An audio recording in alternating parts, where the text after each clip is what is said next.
2024 সালের এসএসসি পরীক্ষার ফলাফল প্রকাশিত হয়েছে। ফলাফলের দিক দিয়ে সেরা 10 স্কুলের 9টি ঢাকায় অবস্থিত। তালিকার শীর্ষে রয়েছে নরসিংদীর নামা কাদির মোল্লা হাই স্কুল। পরীক্ষার্থীর তুলনায় সর্বোচ্চ সংখ্যক জিপিএ 5 নিয়ে তালিকার শীর্ষে রয়েছে নরসিংদীর নাসিমা কাদির হাই স্কুল। স্কুলটির 285 জন শিক্ষার্থীর 284 জনই জিপিএ 5 পেয়েছে এবং শতভাগ শিক্ষার্থী পাশ করেছে। তালিকার দ্বিতীয় অবস্থানে আছে ঢাকার রাজুক উত্তরা মডেল স্কুল। 780 জন পরীক্ষার্থীর মধ্যে 758 জনই জিপিএ 5 পেয়েছে এবং শতভাগ শিক্ষার্থী পাশ করেছে।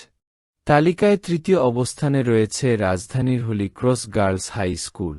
231 জন পরীক্ষার্থীর মধ্যে 185 জনই জিপিএ 5 পেয়েছে এবং স্কুলটির পাশের হার 99.57%। তালিকায় চতুর্থ অবস্থানে রয়েছে শহীদ বীর উত্তম আনোয়ার গার্লস স্কুল। 679 জন পরীক্ষার্থীর মধ্যে জিপিএ 5 পেয়েছে 499 জন এবং স্কুলটির পাশের হার শতভাগ। তালিকায় পঞ্চম অবস্থানে রয়েছে আদমজী ক্যান্টনমেন্ট স্কুল। 733 জন পরীক্ষার্থীর মধ্যে জিপিএ 5 পেয়েছে 622 জন এবং স্কুলটির পাশের হার শতভাগ। তালিকায় ষষ্ঠ অবস্থানে রয়েছে ঢাকা রেসিডেন্সিয়াল মডেল স্কুল। 561 জন পরীক্ষার্থীর মধ্যে জিপিএ 5 পেয়েছে 405 জন এবং স্কুলটির শতভাগ শিক্ষার্থী পাশ করেছে। তালিকায় সপ্তম অবস্থানে রয়েছে ভিকারুন্নিসা নুন স্কুল।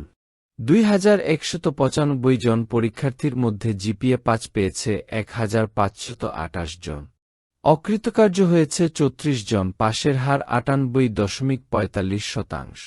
তালিকায় অষ্টম অবস্থানে রয়েছে সেন্ট জোসেফ হাই স্কুল।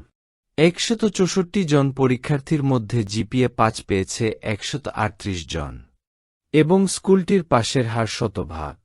তালিকায় নবম অবস্থানে রয়েছে সেন্ট গ্রেগরি হাই স্কুল।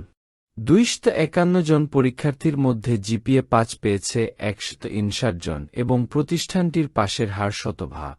তালিকায় দশম অবস্থানে রয়েছে মতিঝিল আইডিয়াল স্কুল।